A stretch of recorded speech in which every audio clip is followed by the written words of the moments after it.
Hey everyone, अस्सलाम वालेकुम। आज का हमारा रिव्यू है वो अमोक्सल कैप्सूल्स पर है। आज की वीडियो में हम अमोक्सल कैप्सूल्स की फुल डिटेल के बारे में जानेंगे और ये जानेंगे कि अमोक्सल कैप्सूल्स के यूजेस क्या हैं, यानी इसका इस्तेमाल किन पेशेंट्स पर किया जा सकता है और किन पेशेंट्स को ये इस्तेमाल नहीं करवाए जा सकते, और इसके साइड इफ़ेक्ट्स के बारे में बात करेंगे। यानी इस दवा को यूज़ करने से आपको, इस मेडिसिन को यूज़ करने से आपको कौन से साइड इफ़ेक्ट्स आ सकते हैं और इसकी डोजेस क्या हैं। तो इसकी डिटेल में जाने से पहले मेरी आप सबसे रिक्वेस्ट है कि अगर आपने हमारे इस चैनल को सब्सक्राइब नहीं किया तो इस चैनल को ज़रूर सब्सक्राइब करें और बेल आइकन के बटन को भी ज़रूर प्रेस कर दें ताकि हमारी हर आने वाली वीडियो का नोटिफिकेशन आपको बआसानी मिल सके। तो चलिए डिटेल में चलते हैं।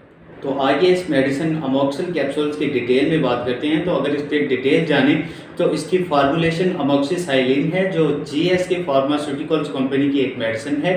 ये कैप्सूल फॉर्म में भी मौजूद है मार्केट्स में, और सिरप फॉर्म में भी मौजूद है और ड्रॉप फॉर्म में बच्चों के लिए भी मौजूद है।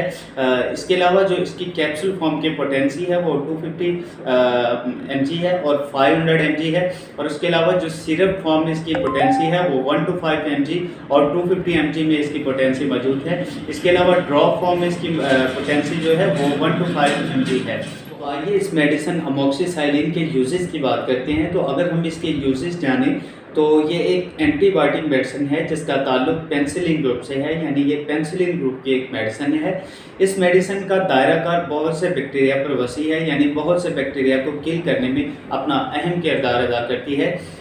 आमतौर पर ये मेडिसिन फ्लू, थ्रोट इन्फेक्शन, कफ या चेस्ट इन्फेक्शन में दी जाती है, यानी ज़ुकाम, खांसी, गला ख़राब और छाती के इन्फेक्शन में ये मेडिसिन दी जाती है।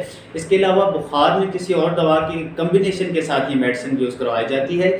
इन बीमारियों में ये बहुत कारगर मेडिसिन साबित होती है। जैसा कि ये मेडिसिन एक ब्रॉड स्पेक्ट्रम एंटीबायोटिक है, तो इस मेडिसिन को ब्रोंकाइटिस में इस्तेमाल किया जाता है, यानी जो लंग्स वगैरह में इन्फेक्शन आ जाती है उनके लिए इस्तेमाल किया जाता है।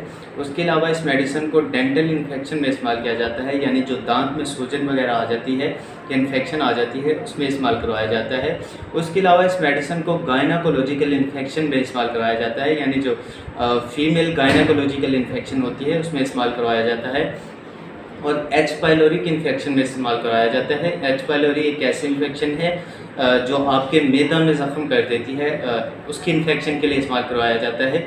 उसके अलावा इस मेडिसिन को इन्फेक्टेड वाउंड में इस्तेमाल करवाया जाता है, यानी जो ज़ख्म में इन्फेक्शन आ जाए उसके लिए इस्तेमाल करवाया जाता है या ज़ख्म के लिए इस्तेमाल करवाया जाता है। उसके अलावा ये RTI इन्फेक्शन में इस्तेमाल की जाती है, यानी रेस्पिरेटरी ट्रैक्ट इन्फेक्शन में इस्तेमाल की जाती है, यानी सांस की नाली की इन्फेक्शन में ये मेडिसिन को इस्तेमाल करवाया जाता है। उसके अलावा ये मेडिसिन नमूनिया में इस्तेमाल की जाती है और कान के अंदरूनी हिस्से के इन्फेक्शन में भी इस्तेमाल करवाया जाता है। उसके अलावा इस मेडिसिन को स्किन इन्फेक्शन में इस्तेमाल किया जाता है, यानी जो जिल्द की इन्फेक्शन होती है उसके लिए इस्तेमाल करवाया जाता है। उसके अलावा ये सॉफ्ट टिश्यू इन्फेक्शन में भी इस्तेमाल की जाती है, यह भी एक तरह की स्किन इन्फेक्शन है, इसके लिए भी इस्तेमाल करवाया जाता है। उसके अलावा इस मेडिसिन को साइनसाइटिस के लिए इस्तेमाल किया जाता है, यानी जो नाक से सर में इन्फेक्शन आ जाती है उसके लिए इस्तेमाल करवाया जाता है। और उसके अलावा इस मेडिसिन को सर्जिकल इन्फेक्शन में इस्तेमाल कराया जाता है, यानी जो प्री ऑपरेट या पोस्ट ऑपरेट, ऑपरेशन से पहले या ऑपरेशन के बाद इस मेडिसिन को स्टार्ट करवाया जाता है। और उसके अलावा इस मेडिसिन को टॉन्सिलाइटिस में इस्तेमाल करवाया जाता है, यानी जो गले की गदूद वगैरह आ जाती है या गले में स्वेलिंग वगैरह आ जाती है उसके लिए इस्तेमाल करवाया जाता है। उसके अलावा इस मेडिसिन को टाइफाइड फीवर में इस्तेमाल करवाया जाता है, यानी जो पुराने बुखार में इस्तेमाल करवाया जाता है, जिस तरह के टाइफाइड बुखार आ जाता है उसके लिए इस्तेमाल करवाया जाता है।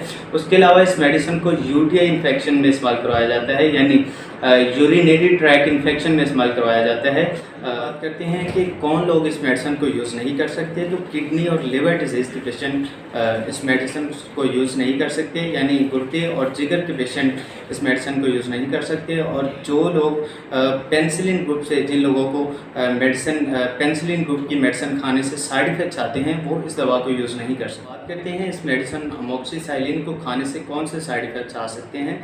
तो इस मेडिसिन को यूज़ करने से एब्डोमेन पेन हो सकता है, यानी पेट में दर्द हो सकता है, स्किन रैश हो सकते हैं, यानी जिल्द पर लाल नुमा धब्बे हो सकते हैं, और उसके अलावा नोज़िया या वोमिटिंग हो सकती है, यानी कै या उल्टी आ सकती है। और उसके अलावा हेपेटाइटिस या जॉन्डिस हो सकता है, यानी यकान या पीलिया हो सकता है। और उसके अलावा आपको हेडेक, सर दर्द या डायरिया लूज़ मोशन भी हो सकते हैं, फीवर यानी बुखार आ सकता है, बेचैनी हो सकती है, जिस्म सुस्त होना भी हो सकता है और नींद का ना आना भी हो सकता है। अमोक्सिसिलिन की डोजेज़ की बात करते हैं तो किसी भी नॉर्मल इन्फेक्शन में इस मेडिसिन को 250 mg की पोटेंसी में 3 टाइम्स अ डे यानी दिन में 3 दफ़ा सुबह, दोपहर, शाम 2 से 4 दिन तक दिया जा सकता है। और उसके अलावा किसी भी स्वेयर इन्फेक्शन में इस मेडिसिन को 250 mg की पोटेंसी में 3 टाइम्स अ डे यानी दिन में 3 दफ़ा 8 से 14 दिन तक दिया जा सकता है। उसके अलावा 1 से 5 माह के बच्चों के लिए ये ड्रॉप फॉर्म में मौजूद है, जिसमें आप 10 से 15 कतरे